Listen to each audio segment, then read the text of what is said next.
Hello student, हम 9th class की history है जो हम उसके विषय में बात कर रहे हैं। हम पहले इसके पार्ट बना चुके हैं 10। आगे हम बात करते हैं जो यूरोप में समाजवाद का आना। जो यूरोपीय देश रहे हैं उनमें जो पूंजीवाद को उन्होंने समाप्त करने के लिए जो कोशिश की है और समाजवाद को लाने की उन्होंने जो कोशिश की है उस कोशिश के विषय में बात करते हैं। समाज के पुनर्गठन की संभवतः सबसे दूरगामी दृष्टि प्रदान करने वाली विचारधारा समाजवाद थी। दुनिया में समाज का पुनर्गठन करने के लिए, लोगों को एकजुट करने के लिए, उनमें मानवता की भावना को जागृत करने के लिए ऐसी विचारधारा वो समाजवाद है। मतलब समाज के बारे में सोचें, लोगों के बारे में सोचें। 19वीं सदी के मध्य तक यूरोप में समाजवाद एक जाना पहचाना विचार था। उसकी तरफ बहुत सारे लोगों का ध्यान आकर्षित हो रहा था, लोग उससे जुड़ना चाहते थे। समाजवादी निजी संपत्ति के विरोधी थे।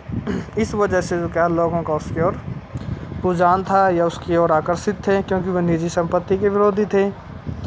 वे संपत्ति पर निजी स्वामित्व को सही नहीं मानते थे। उनका कहना है कि संपत्ति के निजी स्वामित्व की व्यवस्था से सारी समस्याओं की जड़ है।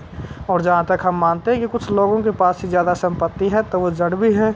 और आज के समय में भी लोग सिर्फ जो क्या है ज़्यादा से ज़्यादा धन है वो एकत्रित करना चाहते हैं। उनका उसके बाद वे ऐसा मानते हैं कि उनका तरह कई बहुत सारे लोगों के पास संपत्ति तो है जिससे दूसरों का रोज़गार भी मिलता है, लेकिन समस्या है कि संपत्तिधारी व्यक्ति को सिर्फ अपने फ़ायदे से मतलब रहता है। उसको उन मज़दूरों से कोई मतलब नहीं है जो उसके लिए काम करता है। वो उनके बारे में नहीं सोचता जो उसकी संपत्ति को उत्पादनशील बनाते हैं, उनके बारे में नहीं सोचता जो उसे अमीर बनाते हैं। सिर्फ उन्हें अपनी संपत्ति से ही मतलब है और ज़्यादा से ज़्यादा धन एकत्रित करना चाहता है सिर्फ वो। अगर संपत्ति पर किसी एक व्यक्ति की बजाय पूरे समाज का नियंत्रण हो जाता तो साझा सामाजिक हितों पर ज़्यादा अच्छी तरह ध्यान दिया जा सकता है। समाजवादी इस तरह यह बदलाव चाहते थे कि उन्होंने बड़े पैमाने पर अभियान चलाया। जो समाजवादी जो किस तरह के बदलाव यहाँ चाहते हैं। कोई समाज संपत्ति के बिना कैसे चल सकता है? समाजवादी समाज का आधार क्या होगा? समाजवादियों के पास भविष्य की एक बिल्कुल भिन्न दृष्टि थी। कुछ समाजवादियों को कोऑपरेटिव यानी कि सामूहिक उद्यम के विचार में दिलचस्पी थी, मतलब साझा मिलजुल कर काम करने की बात है। इंग्लैंड के जाने माने उद्योगपति रॉबर्ट ओवन, उनका जन्म 1771 में होता है। 1858 में उनकी मृत्यु हो जाती है। रॉबर्ट ओवन की ने इंडियाना अमेरिका में नया समन्वय के नाम से एक नए तरह के समुदाय की रचना का प्रयास किया है इंग्लैंड के, और प्रयास कर रहे हैं अमेरिका के अंदर। कुछ समाजवादी मानते हैं कि केवल व्यक्तिगत पहलकदमी से कुछ बड़े सामूहिक खेत नहीं बनाए जा सकते। सामूहिक खेत मतलब जहां लोग मिलजुल कर काम करें खेत के अंदर। वह चाहते हैं कि सरकार अपनी तरफ से सामूहिक खेती को बढ़ावा दे। उदाहरण के लिए फ्रांस के लुई ब्लॉक ने, जो उनका जन्म है, लुई ब्लॉक की बात आती है, ये फ्रांस के हैं। 1813 से 1882 में उनकी मृत्यु होती है। वे सरकार के जो बात करता है आगे, सरकार की जो पूंजीवादी उद्यमों की जगह सामूहिक उद्यमों को बढ़ावा देना चाहते हैं।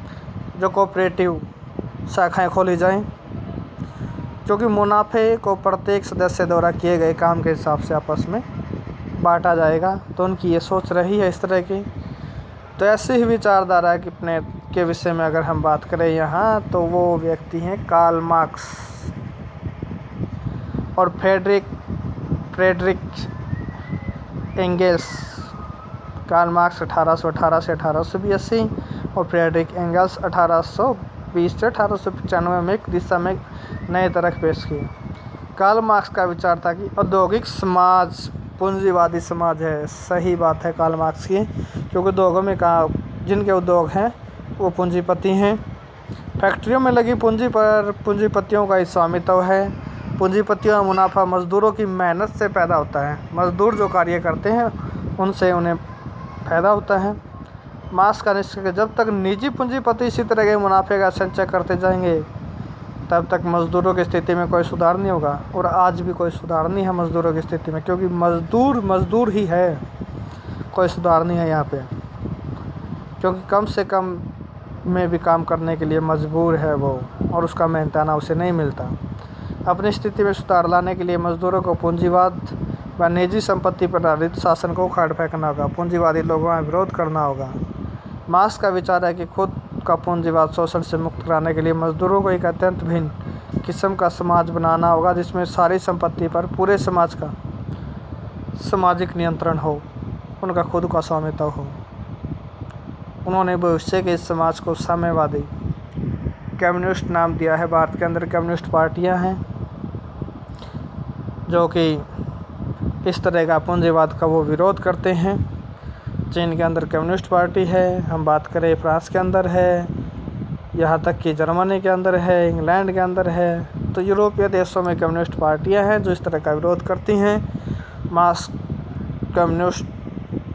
मार्क्स को विश्वास था कि पूंजीपतियों के साथ होने वाले संघर्ष में जीत मजदूरों की ही होगी, और ऐसा हुआ भी। आपने ये सब कुछ पॉलिटिकल में पढ़ने को मिलेगा, आप वहाँ देख भी पाओगे उसको जब हम उनकी शुरुआत करेंगे कि कम्युनिस्ट पार्टियाँ क्या करती हैं और ये कम्युनिस्ट का सही कार्य क्या रहा है। तब तक धन्यवाद, क्योंकि इन्होंने समाज की नींव रखी है कम्युनिस्टों ने।